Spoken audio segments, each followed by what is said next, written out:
بسم اللہ الرحمن الرحیم الحمد للہ رب العالمین والعاقبۃ للمتقین والصلاة والسلام علی رسولہ الکریم محمد وعلی آلہ واصحابہ اجمعین ومن تبعہم بإحسان الی یوم الدین اما بعد۔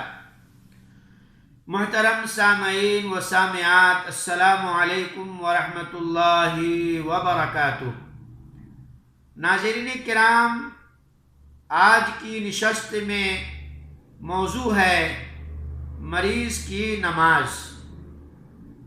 لوگ جب تک اچھا رہتے ہیں نماز پڑھتے ہیں، اور جب بیمار ہو جاتے ہیں تو نماز چھوڑ دیتے ہیں۔ تو اسی لیے آج میں نے موضوع کا انتخاب کیا ہے مریض کی نماز۔ برادران اسلام، دیکھا جاتا ہے کہ بعض لوگ تندرستی کے ایام میں نمازوں کی خوب پابندی کرتے ہیں، لیکن جیسے بیمار پڑتے ہیں نماز بالکل ہی نہیں پڑھتے ہیں۔ میرے بھائیوں، نماز ہر حال میں پڑھنا ہے، نماز کسی بھی صورت میں معاف نہیں۔ ہم مسلمان نماز چھوڑنے کو بہت ہلکا سمجھتے ہیں۔ نماز کا چھوڑنا بہت بڑا گناہ ہے۔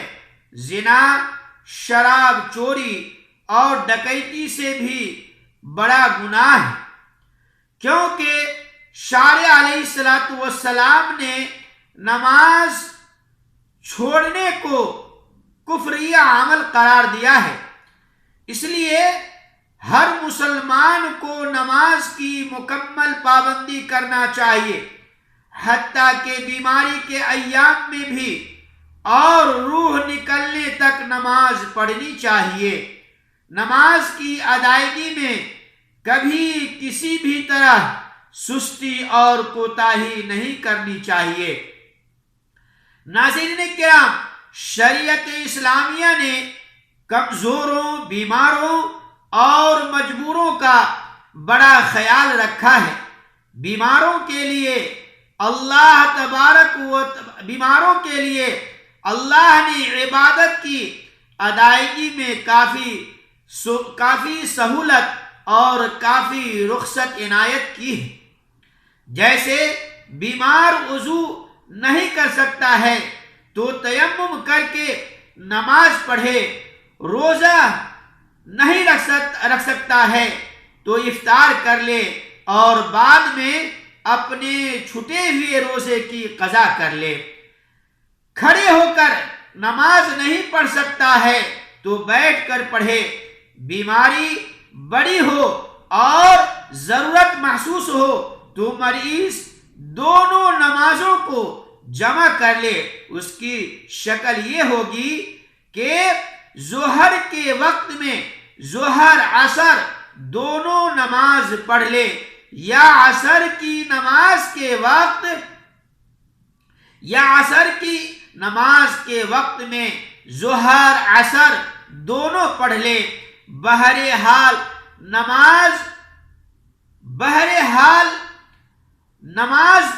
نماز ہر صورت میں پڑھنا ہے، نماز کبھی بھی معاف نہیں ہے۔ بیمار آدمی بھی نماز پڑھے گا، جیسا کہ حضرت عمران بن حسین رضی اللہ تعالی عنہ کہتے ہیں، کانت بی بواسیر فسألت النبی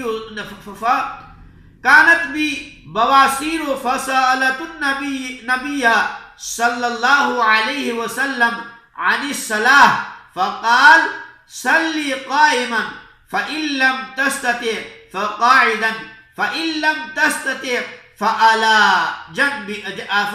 جنب۔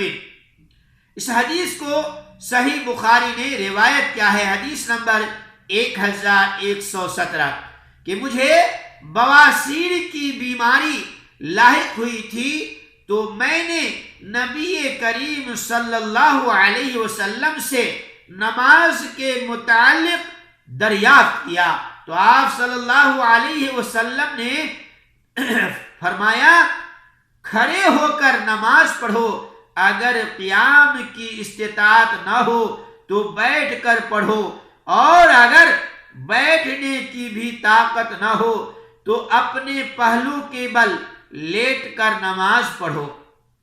محترم ناظرین کرام، اس حدیث سے بھی پتہ یہ چلا کہ نماز کی بہت ہی بڑی اہمیت ہے اور نماز کسی بھی صورت میں چھوڑنا جائز نہیں ہے، چاہے انسان اچھا ہو یا بیمار۔ اب یہاں سوال پیدا ہوتا ہے کہ جب مریض کو بھی نماز پڑھنا ضروری ہے تو بیمار آدمی نماز کیسے پڑھے گا؟ اس کی شکل یہ ہے کہ اگر بیمار آدمی کھڑے ہو کر اور بیٹھ کر نماز نہ پڑھ سکے تو اسے چاہیے کہ وہ اپنے دائیں پہلو پر اس طور پر لیٹ جائے کہ اس کا چہرہ قبلہ رخ ہو، اور دوسری شکل یہ بھی ہے کہ مریض بالکل سیدھا سو جائے، پاؤں قبلہ رخ ہو اور چہرہ کچھ بلندی پر ہو اور پھر نماز پڑھے۔ لہذا ہم سب کی ذمہ داری بنتی ہے کہ ہم اپنی نمازوں کی حفاظت کریں، مکمل پابندی کے ساتھ پڑھیں، خشوع سے پڑھیں، کبھی بھی نماز نہ چھوڑیں، اس لیے کہ بے نمازی کا معاملہ بڑا سنگین ہے، جیسا کہ اللہ کے نبی صلی اللہ علیہ وسلم نے فرمایا، من حافظ علیہا کانت لہو نورا وبرہانا ونجاتا یوم القیامہ ومن لم يحافظ علیہا لم یکن لہو نور ولا برہان نجات وکان یوم القیامت مع قارون وفرعون وحامان ابی بن خلف۔ اس حدیث کو مشکات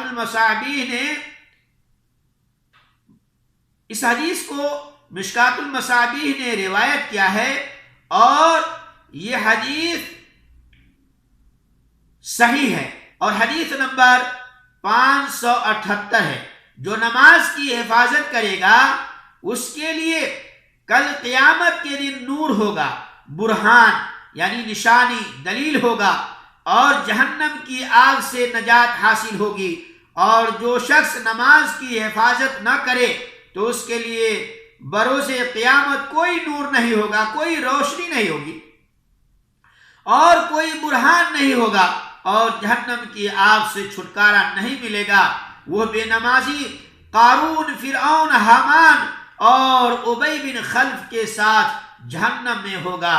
اب اخیر میں اللہ تعالیٰ سے دعا ہے کہ اللہ تعالیٰ ہم سب کو جہنم کی آگ سے بچائے اور ہم سب کو نماز کی مکمل پابندی کی توفیق عطا فرمائے، آمین۔